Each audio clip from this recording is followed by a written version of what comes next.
Hi everyone, welcome to another video. ഇന്നത്തെ video Vishu ദിവസത്തെ വിശേഷങ്ങളാണ് കേട്ടോ. ഇപ്പം ഈ കാണുന്നത് ഏപ്രിൽ 13-ാം തീയതിയാണേ, അതായത് വിഷുവിൻ്റെ തലേ ദിവസം. മോനും മോൻ്റെ ഫ്രണ്ട്സും കൂടിയിട്ട് പടക്കം പൊട്ടിക്കൽ സ്റ്റാർട്ട് ചെയ്തിട്ടുണ്ട് കേട്ടോ. ഫ്രണ്ട്സിൻ്റെ കൂടെ ആവുമ്പോഴാണല്ലോ ആഘോഷം അടിപൊളിയാവുന്നത് അല്ലേ.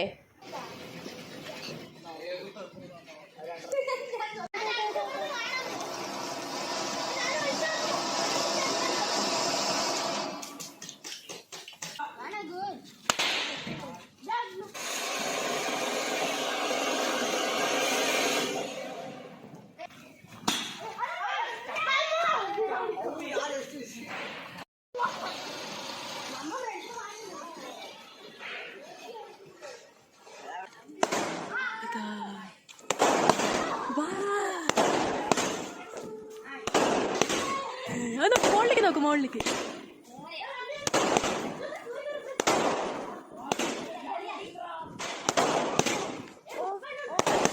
നോക്ക ചന്തം അതാ.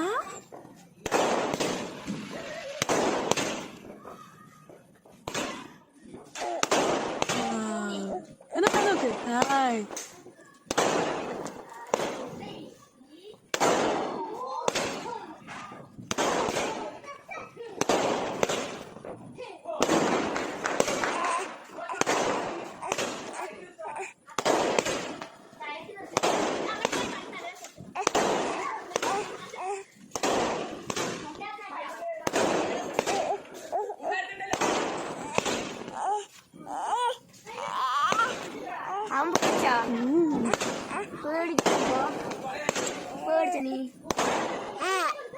രാത്രി ഒരുപാട് സമയമായതുകൊണ്ട് തന്നെ പടക്കം പൊട്ടിക്കലൊക്കെ കഴിഞ്ഞ് ഫ്രണ്ട്സ് അവരുടെ വീട്ടിലേക്ക് പോയിട്ടോ. അവർ പോയ ശേഷം പിന്നെ അച്ഛനും മോനും കൂടിയിട്ടായിരുന്നു ബാക്കി കലാപരിപാടികൾ. വിഷു എന്ന് പറഞ്ഞാൽ വിഷുക്കണിയാണ് മെയിൻ എങ്കിലും പടക്കം പൊട്ടിക്കലും അതിൻ്റെ ഒരു ഭാഗം തന്നെയാണല്ലോ. ഓരോ വർഷങ്ങൾ കഴിയും തോറും പടക്കങ്ങളിൽ എന്തെല്ലാം വെറൈറ്റി ഐറ്റംസുകളാണ് പുതുതായിട്ട് വരുന്നത് അല്ലേ. എല്ലാ വർഷവും കാണും അതുവരെയും ഇല്ലാത്ത എന്തേലും വെറൈറ്റികൾ അല്ലേ. പടക്കം പൊട്ടിക്കലൊക്കെ കഴിഞ്ഞ് അച്ഛനും മക്കളും ഉറങ്ങാനായിട്ട് പോയി. ആ സമയത്ത് ഞാൻ കണിയെല്ലാം അറേഞ്ച് ചെയ്ത് വെച്ചു. അമ്മ എനിക്ക് എങ്ങനെയാണ് ചെയ്യേണ്ടത് എന്നുള്ളതെല്ലാം പറഞ്ഞു തന്നേ. അമ്മയ്ക്ക് താഴെ ഇരുന്ന് ചെയ്യാൻ പറ്റാത്തത് കൊണ്ട് 1-2 വർഷമായിട്ട് ഞാൻ തന്നെയാണ് ഇതെല്ലാം സെറ്റ് ചെയ്യുന്നത്. എല്ലാം അറേഞ്ച് ചെയ്ത് വെച്ചിട്ട് ഞാനും പോയി കിടന്നുറങ്ങി. രാവിലെ ഒരു 3:30-4 മണിക്കുള്ളിൽ തന്നെ കുളിയെല്ലാം കഴിഞ്ഞു കേട്ടോ. വന്നതും ഭഗവാന് മാലയെല്ലാം ഇട്ട് കൊടുത്തു. തലേ ദിവസം ഞാനത് ഇട്ടിട്ടുണ്ടായിരുന്നില്ലേ, വാടിപ്പോകണ്ടെന്ന് വിചാരിച്ചിട്ടാണേ. നിലവിളക്കിൽ തിരിയെല്ലാം തലേ ദിവസം തന്നെ ഇട്ട് വെച്ചിരുന്നു കേട്ടോ, എണ്ണയൊക്കെ ഒഴിച്ചിട്ട്. അപ്പോൾ എണീറ്റ് വന്നതും വേഗം മാല ഭഗവാൻ ഇട്ട ശേഷം വിളക്കെല്ലാം കത്തിച്ചു, ചന്ദനത്തിരിയെല്ലാം കൊളുത്തി വെച്ചു. പിന്നെ ഓരോരുത്തരായി വന്നു കണി കണ്ടു. വലിയ മോനെ വിളിച്ചിട്ട് വന്ന് കണിയെല്ലാം കാണിച്ച ശേഷമാണ് ചെറിയ ആളെ എടുത്തിട്ട് വന്നത്. 4 മണി സമയത്താണെന്നുണ്ടെങ്കിലും ആള് കരച്ചിലൊന്നും ഇല്ലാതെ എണീറ്റ് വന്നു കേട്ടോ. ഏത് സമയത്ത് എവിടെ വെച്ചാണെങ്കിലും വിളക്കിൽ തിരി കത്തിച്ച് കണ്ടാൽ അപ്പം തൊഴുന്ന ആളാണ് കേട്ടോ. പക്ഷെ ഇന്ന് ആൾക്ക് തൊഴാനൊരു മടി ഉണ്ടായിരുന്നു. ഇന്നലെ രാത്രി വൈകിട്ട് കിടന്നതുകൊണ്ടും ഇന്ന് രാവിലെ 4 മണിക്ക് തന്നെ എണീറ്റതിൻ്റെയും ഒക്കെ ഉള്ളൊരു ഉറക്ക ക്ഷീണമായിരിക്കാം. കണി കണ്ടു കഴിഞ്ഞപ്പോൾ അടുത്ത പരിപാടി പടക്കം പൊട്ടിക്കലായി.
കുറച്ച് സമയം പടക്കെല്ലാം പൊട്ടിച്ചു.